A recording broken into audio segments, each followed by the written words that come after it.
Oke, kita sekarang bersama dengan Saferis Prawiro, Henny Suciono, dan juga Juanda. Bagi yang belum tahu, ini adalah salah satu pemain legenda dari Surabaya, Juanda. Guys, Halo. gimana kabarnya? Ya, baiklah. Alhamdulillah. Yus, Henny gimana kabarnya? Oh, baik. Amin, baik-baik. Sehat-sehat semua. Iya, Oke, sehat semua. ini satu program yang mungkin unik dari sebelum-sebelumnya, karena kita akan berbicara langsung dengan 3 orang berbeda dari 3 zaman yang berbeda. Tapi sebelum kita mulai, saya mau ada share screen sebentar. Kita share screen, tapi langsung dikomentari ya kalau yang tahu ini apa. Oke. Silakan. Tunggu belum? Bakso Bakso. ya depan gereja. Oh iya, bakso. Bakso dekat depan Fratran. Bakso Pak Ateng bukan sih? Nggak tahu ya. Iya, Aku Pak Ateng, favoritnya sih benar, Pak Ateng. Benar, Pak Ateng. Juanda juga tahu nih. Tahu. Kan Berarti pernah zaman itu ada ya? ada. Oke, gambar berikutnya. Oke, ini sebenarnya apa pertanyaan. Ini pertanyaan nih. Lontong balap. Oke, yang Lontong mana balap. yang mana yang lontong mie, yang mana yang lontong balap? Kanan, balap. Kanan lontong balap, kiri lontong mie. Kiri lontong mie. Oh, Ya. Luar biasa berarti. Oke, gambar ketiga. Kalau tak tunjuk gambar ini, ingat tempat apa? Sang Grandi. Iya, San Gandhi. Iya Oke, sih. cepet langsung ya. Mantap. Oke, sekarang lebih detail Tapi lagi, oh ya. Oh ya, ini kan gambar dulu. Oke, gambar berikutnya. Bu Rudi. Apa ini? Bukan ya? Fratran, ruangannya. Waduh, bukan. kelas. Enggak, ntar dulu. Buat Ius, Kelas Fratran. ya, buat Ius sama Juanda, apa yang berbeda dari ruangan ini? Wah, ini zaman dulu sih ketoannya. Enggak, Jauh. ini baru ini. Kayak ini zaman apa yang berubah? zamanku kayak gini. Masa? Kok Buat aku Juan- agak lupa ya? Buat Juanda, terutama apa yang berbeda dari gambar ini? Ada apa? Ada tambahan barang apa? Yus, ada tambahan barang apa di ruangan ini? AC. Iya, pasti AC sih. Zamanku nggak ada AC. LCD ada proyektor nggak sih? Papan Oh tulis. iya, ada LCD. Udah, tapi papan tulisnya nggak kelihatan. Papan tulisnya juga udah bukan papan tulis lagi tuh. Itu pakai Ya. smart itu ya, smart papan itu yang kayak udah langsung dioret-oret di situ ya. Nggak tahu. Hen apa itu? Oh Hen? enggak sih, enggak.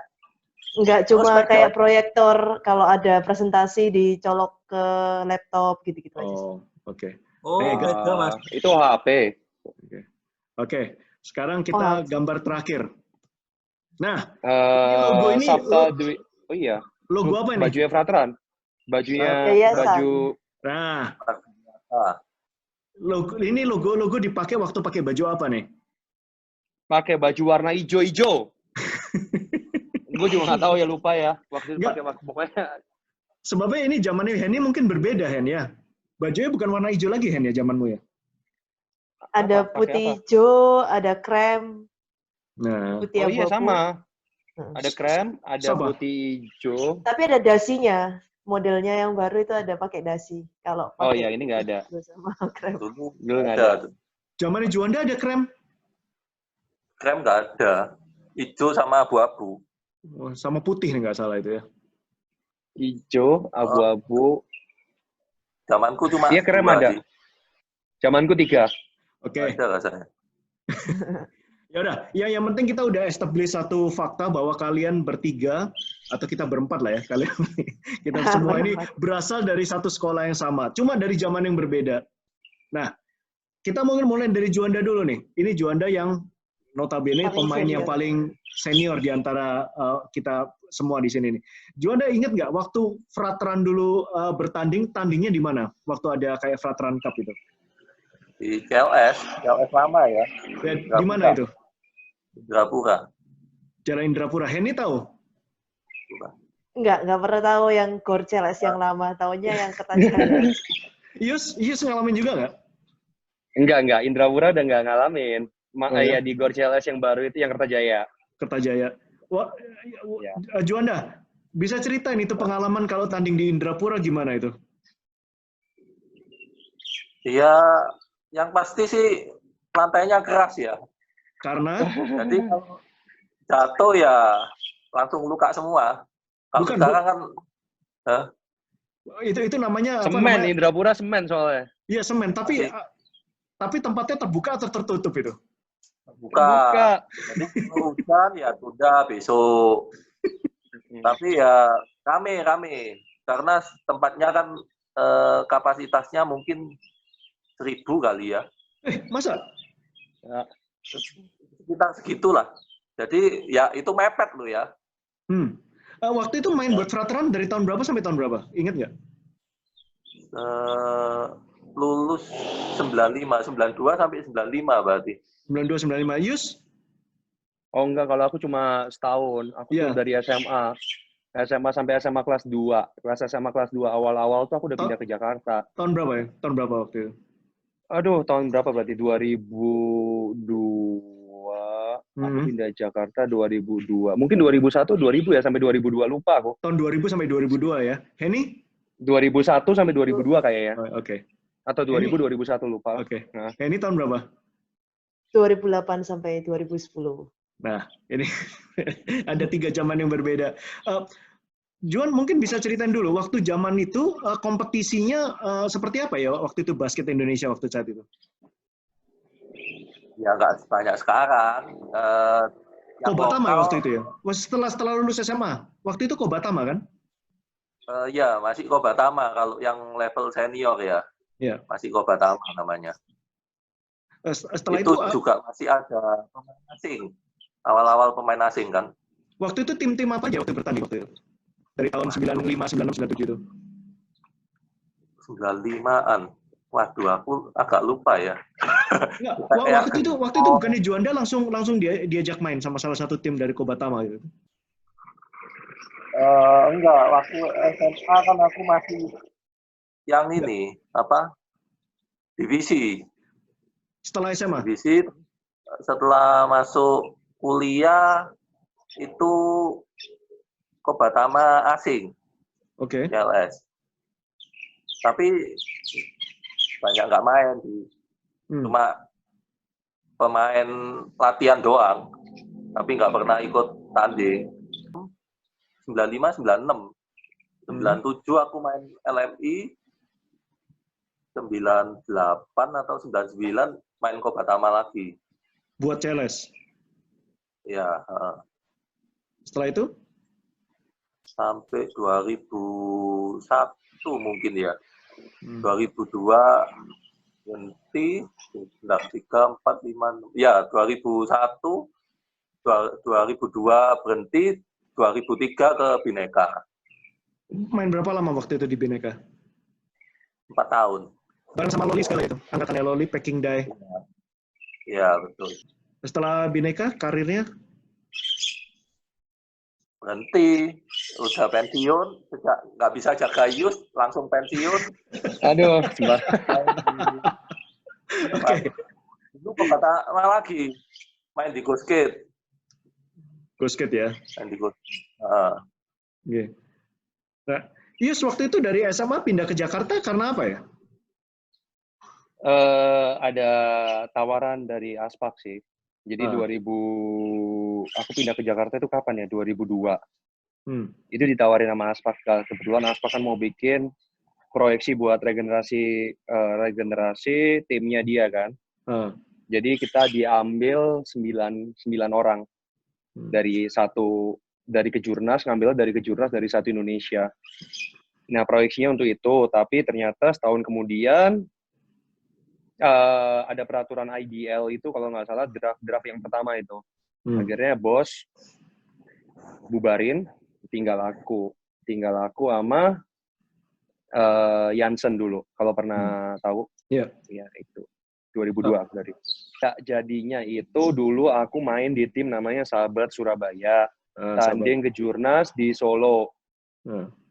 Nah pas tanding ke Jurnas di Solo itu kebetulan mereka lagi nonton, nah mereka lagi scouting, dan aku nggak pernah tahu kalau mereka itu siapa tadinya. Jadinya pas mereka ngelihat, mereka itu proyeksi mereka mau ambil pemain yang tingginya minimal 185 ke atas.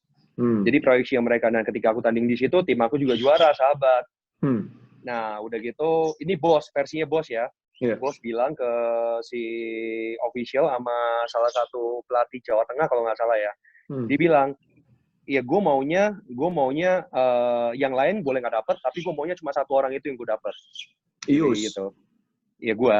Kayak gitu. Itu satu, dan pas waktu itu tinggi aku berapa ya? 178 nggak salah. Jadi benar-benar pendek, 178, dan dia cuma aku cuma satu-satunya pemain yang paling pendek yang diambil sama si Pokemon di zaman itu. Gimana ceritanya ini dari Veteran itu kemudian sampai berujung ke timnas bagaimana? Jalurnya waktu itu gimana? Kan ada waktu zaman kan baru ada pertandingan antar SMA yang ngehits sekarang ini kan DPL itu kan. Terus abis itu lulus SMA ada yang penyelenggara DPL kan ambil alih ke NBL, terus ada WNBL. Terus terbentuklah tim Surabaya Fever, tim ceweknya CLS. Terus diajak gabung lah mungkin karena ngelihat waktu SMA itu ada DPL itu, tahu kalau ada Henny, akhirnya diajak gabung. Ya ikut klub Fever, main di tim profesional itu, terus akhirnya kepanggil seleksi. Terus 2017 pertama kali ikut timnas, lolos seleksi. Oke. Tapi kan itu pembentukan Surabaya Fever itu kan bukan sembarangan, harus ada prestasi tersendiri dulu bagi Henny sebelum mereka memutuskan untuk mencoba merekrut Henny masuk ke Surabaya Fever. Nah, mungkin karena yang pemilik klubnya juga orang Surabaya, mungkin tahu dengar-dengar kalau di Surabaya kan mungkin ikut ada klub asalku Pasifik, sekolah basket Pasifik itu ikut-ikut kayak pertandingan antar klub KU berapa gitu ya. Terus habis itu SMA-nya kan juga lumayan di Veteran waktu itu, lumayan timnya tak terkalahkan juga, jadi yang mungkin dilihat gitu ya. Tahun berapa ya, itu waktu DPL itu? Ya, tahun berapa waktu itu DPL? Tahun 2009-2010 itu juara DPL. Terus kan ikut All Star, nah itu kayak jadi lumayan. Oke, yang tadi saya kepingin tanya 2009-2010 prestasi Veteran waktu itu yang dipimpin sama Henny apa waktu itu? Juara Surabaya, juara Jawa Timur, apa juara Indonesia? Kan kalau di sekolah itu ikutnya cup antar SMA gitu kan, ngadain cup SMA 4 cup apa gitu-gitu banyak kan, jadi lumayan kalau cup antar sekolah gitu yang di Surabaya ya kebetulan menang terus pertandingan besarnya ya mungkin DPL itu tadi, DPL Jawa Timur itu East Java ya juara. Kalau pertandingan luar nggak pernah ikut sih, kayak keluar ke Jakarta gitu nggak pernah. Nah sekarang kita ada pertanyaan nih. Kita ngelihat kan kompetisi basket Indonesia ini udah semakin berkembang ya, semakin sengit. Nggak hanya level profesional, tapi level mulai dari yang bawah pun, mulai pemain muda ya, mulai dari DBL, kita udah ada terstruktur, udah kompetisinya udah sedemikian majunya, 5 juga sedemikian majunya untuk memberikan kompetisi bagi mahasiswa, dan profesional sekarang ada IBL gitu. Kalau umpamanya dari Juanda dulu deh, Juanda yang pengalamannya udah melihat ya perubahan zaman ini sedemikian banyaknya. Sebenarnya ini kompetisi kita ini bisa diimprove apa lagi, Juanda? Kalau Juanda lihat? Apa lagi ya? Ya ketepatan jadwal aja ya mungkin ya. Yang kalau saya lihat ya dari sisi Persasi ya.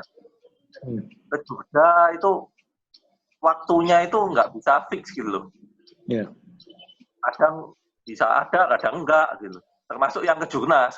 Jurnasnya juga problem juga. Lokasinya di mana gitu nggak bisa di set fix jauh-jauh hari gitu loh. Ya kalau aku sih kelihatannya itu sih yang paling masalah. Jadi ketepatan jadwal. Rutinannya kan jadi nggak jelas gitu. Kurang bagus. Konsistensi ya dari tahun ke tahun ya. Padahal untuk masalah pembinaan atlet, pengembangan untuk atlet ini sangat penting sekali nih kompetisi untuk bisa terjadwal ya sampai 2, 3 sampai 5 tahun ke depan gitu. Jadi kita tahu apa yang kita mesti persiapkan. Kalau Yus sendiri bagaimana Yus?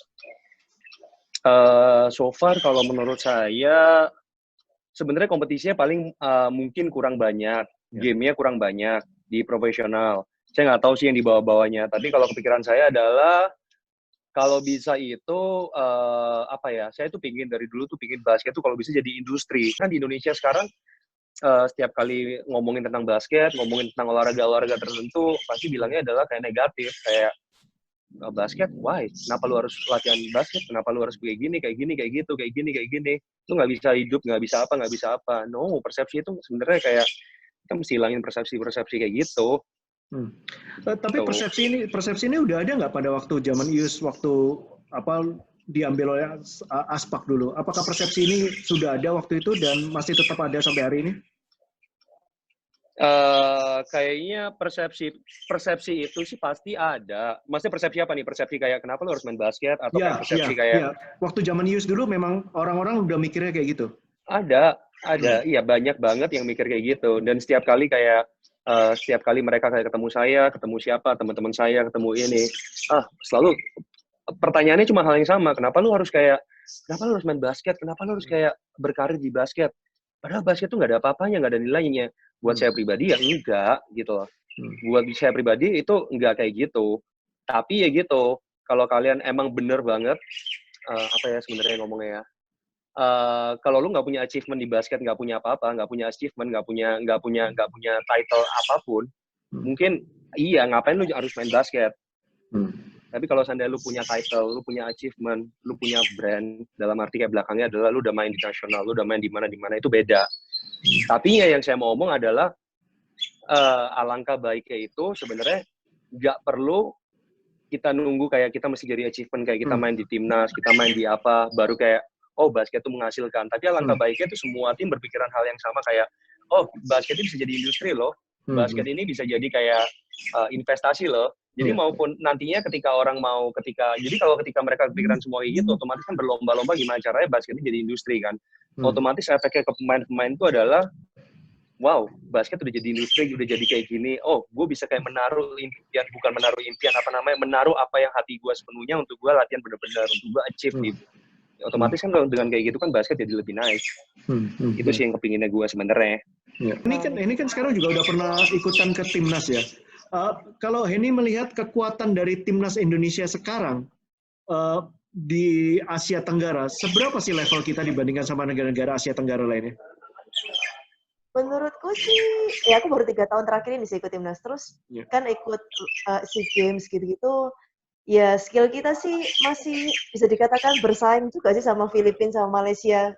Chance-nya sama sih. Soalnya di SEA Games tuh ketemu juga ketat game-nya walaupun akhir-akhir itu akhirnya ketinggalan. Jadi ada sih chance-nya. Siapa yang menjadi top tim untuk basket cewek di Asia Tenggara sekarang? Negara mana yang paling yang top tim di Asia Tenggara? Filipina atau Malaysia? Yang barusan SEA Games-nya kan emasnya Filipina, tapi sebenarnya ya kalau aku lihat lebih Thailand sih oke. Cuma entah kenapa SEA Games barusan tuh dia kalah dari Filipina jadi dapat silver sih.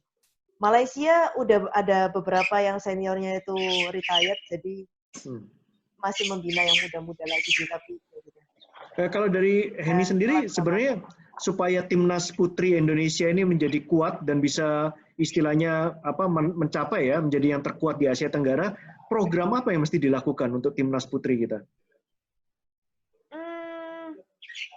Sebenarnya mungkin karena kita tiap tahun itu beda manajemen, beda pelatih, jadi kayak harus ngulang-ngulang terus.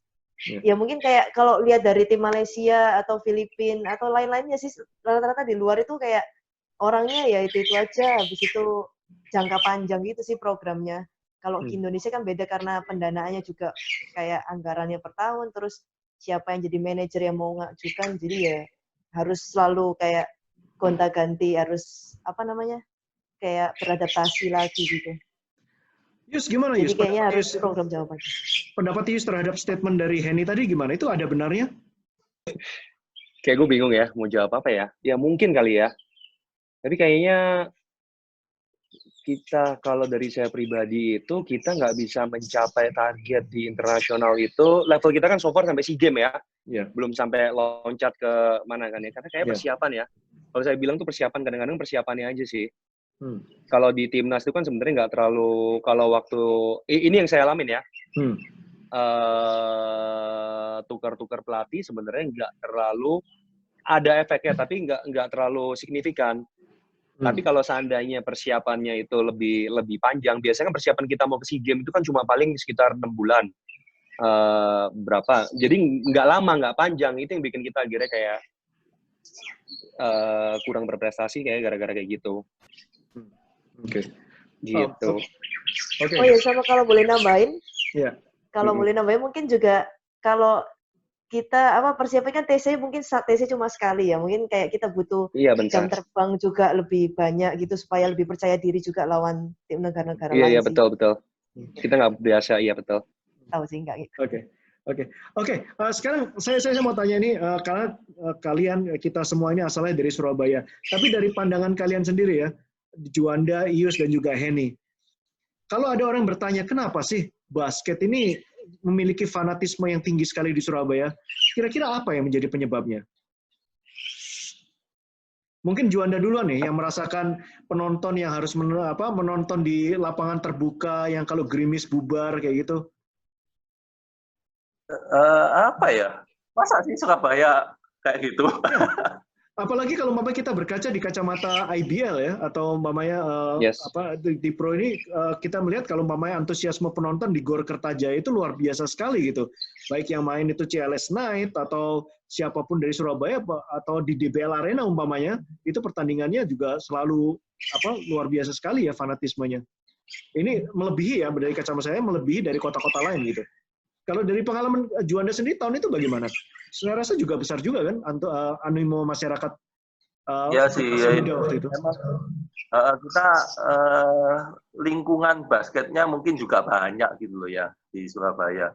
Jadi kalau begitu ada turnamen, kompetisi gitu, ya rata-rata mereka mau datang nonton gitu. Apalagi kan pemainnya sudah terbukti kayak gini, cakep-cakep. Pasti menarik juga. Kayak Ius gini, kalau lihat orang fansnya akan banyak. Tak cium lu kok. Kalau Ius gimana Ius? Menurut Ius mengenai fanatisme orang Surabaya terhadap basket ini? Kalau saya ngelihatnya karena Surabaya itu kan apalagi tim IBL profesional ya. Jadi mereka kan sebenarnya cuma ada satu tim atau dua tim kan, antara CLS sama Pasifik yang mewakili Surabaya. Jadi apalagi kalau seandainya mereka itu nonton, jadi mereka itu ngerasa kayak, wow, ini tim Surabaya ya. Surabaya gitu, cuma dua tim. Ya, kayak mereka ngerasa kayak ada feel-nya itu, mereka kayak ngerasa, ini tim gua, kota aku ini. Kayak, ya aku ngerasa kayak gitu kalau orang Surabaya. Nah, tapi kalau di Jakarta, dibanding sama Jakarta kan spread kan. Karena di Jakarta timnya banyak. Udah timnya banyak, udah gitu, ya dibagi-bagi kan, Jakarta Utara, Barat, Timur, Selatan, bla bla bla. Otomatis ya nggak akan sepanatik daerah sebenarnya. Tapi sebenarnya nggak di Surabaya aja, kayak mau tanding di Solo, mau tanding di mana, yang sebenarnya tim profesionalnya diwakilin sama satu tempat itu, nggak ada timnya yang ngewakilin lagi selain kayak contoh di Solo, Bhinneka, Surabaya cuma Pasifik, CLS, pasti mereka lebih fanatik, mereka lebih memiliki. Jadi mereka ngerasa kayak, wow ini tim aku loh. Apalagi ketika ngobrol, ketika di interview, wawancara, mereka ngomong bahasa Surabaya, seandainya. Ya kan, oh iya gini, wah relate. Jadi kan relate kan, jadi kan kayak, wow itu gila Surabaya, itu orang Surabaya. Gini ikut bangga, kayak gitu. Apalagi orang yang ngerti ya, untuk ngebedain antara lontong mie sama lontong balap tadi yang ngerti jelas gitu. Iya. Pasti mereka lebih kayak relate, wah itu kampungku itu ini kok, itu pasti itu orang Surabaya, gitu. Tapi kamu PON ikut mana, Yus? Oh iya, waktu PON ikut Jakarta. Nggak diterima di Surabaya. Bukannya nggak mau ikut Surabaya, nggak diterima sama Jawa Timur. Ada satu catatan juga bagi saya adalah apakah ini ada hubungannya juga dengan sejarah panjang ya basket di Surabaya ini yang sangat panjang dan cukup berprestasi ya. Apakah itu juga pernah dirasakan oleh Juanda dan Ius dan Henny juga ketika membela nama Surabaya ini, bahwa ini tim yang saya bela ini memiliki sejarah panjang juga itu di belakangnya? Ya harusnya ya sedikit banyak iyalah kan, ya mungkin karena itu tadi di Surabaya lingkungan basketnya karena sudah terbentuk lama, jadi ya banyak yang suka basket gitu, fanatismenya terhadap Surabaya gitu lebih ada gitu lah. Jadi ya pasti harusnya sedikit banyak pasti ada juga pengaruh. Menurut aku sih gitu. Gimana Yus? Kurang lebih sama lah kayaknya, bingungnya jawabnya ya. Pertanyaannya nggak susah ya? Enggak, yang saya lihat kan kalau umpamanya ada pertandingan itu salah satu hal yang unik di Surabaya adalah yang orang tuanya yang menonton itu cukup banyak juga di arena gitu. Dan ini tidak seperti yang kebetulan saya kan ada pengalaman dari stadium arena ke arena kan untuk cover game gitu kan. Untuk beberapa tempat terutama Surabaya saya lihat begitu banyak sebenarnya orang yang udah berumur datang. Bahkan pasangan suami istri gitu yang udah berambut putih, jalan harus pakai tongkat, tapi terbela-belain gitu untuk datang untuk menonton game basket yang mungkin usianya udah sangat jauh sekali, generasinya mungkin beda sekali begitu loh. Ya, mereka ngerasa memiliki, yang tadi bilang kan, mereka kan karena ngerasa memiliki nostalgia, apalagi yang mereka nonton, mereka pernah main di tim itu. Kayaknya gara-gara gitu juga ya. Bisa jadi ya. Iya, betul. Iya, makanya fanatiknya akhirnya tinggi banget. Okay. Atau karena mungkin nggak ada sekali kayak saya main apa Jona? Nggak ada hiburan, makanya mereka ada turnamen, ya udahlah nonton aja lah. Oh iya, salah satunya juga gitu mungkin. Oh, ada game basket jarang, wah nonton gitu. Okay. Apalagi mereka suka, ya gitulah. Apalagi mungkin di Surabaya, ada game basket yang main siapa Henny, cakep, nonton gitu. Jadi. Oke. Nonton siapa legendnya Surabaya gitu kan? Juanda gitu, langsung. Oke, ini pertanyaan terakhir nih.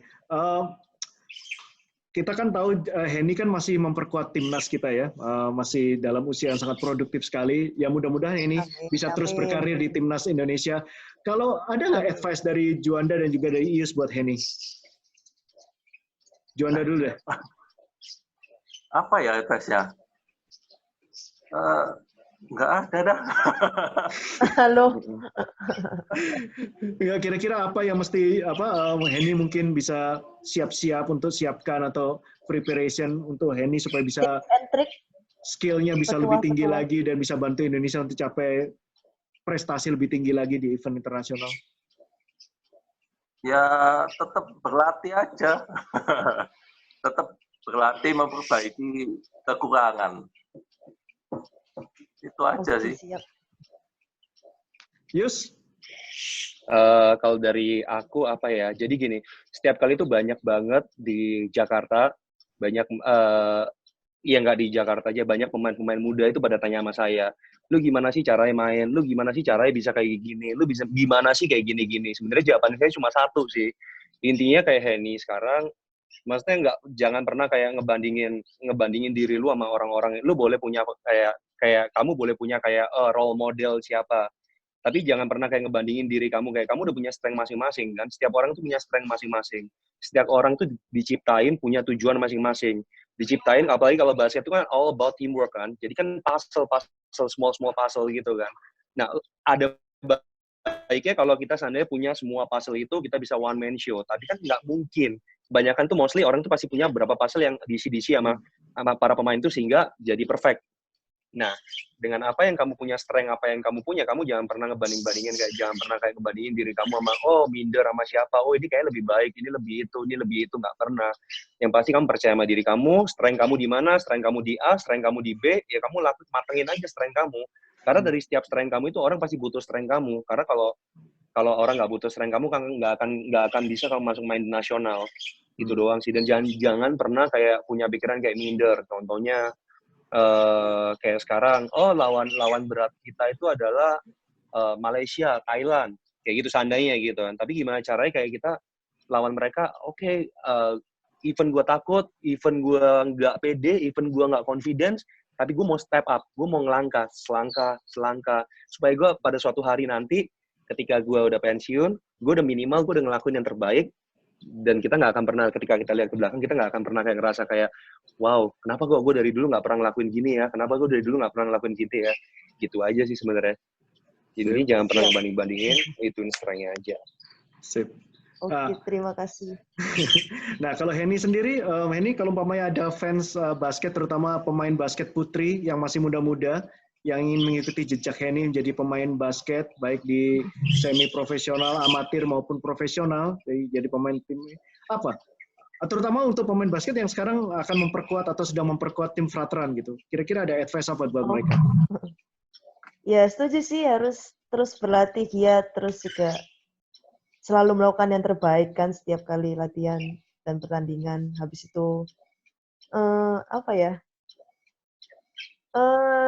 Ya pokoknya gigih terus, harus hustle supaya membawa aura positif buat teman-teman juga satu tim itu, jadi ikut bermain bagus gitu. Defense juga biasanya banyak-banyak kan rata-rata pemain itu fokusnya ke serang aja ya. Ini kalau aku sendiri pribadi berdasarkan pengalaman lebih fokus ke defense sama rebound gitu sih, yang buat adik-adik kalau misalnya mau fokus di situ pasti bakalan bagus jadinya.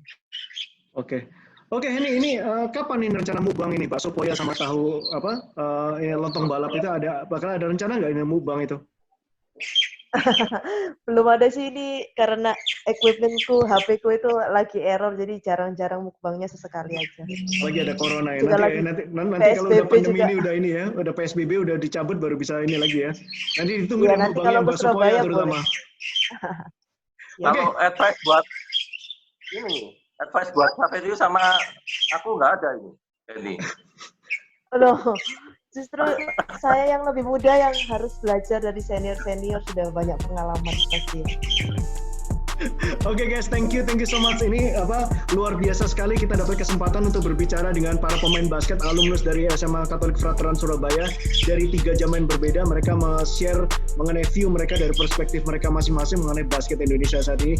Thank you Juanda, thank you Yus, thank you Henny. Stay safe, sukses selalu. Terima kasih.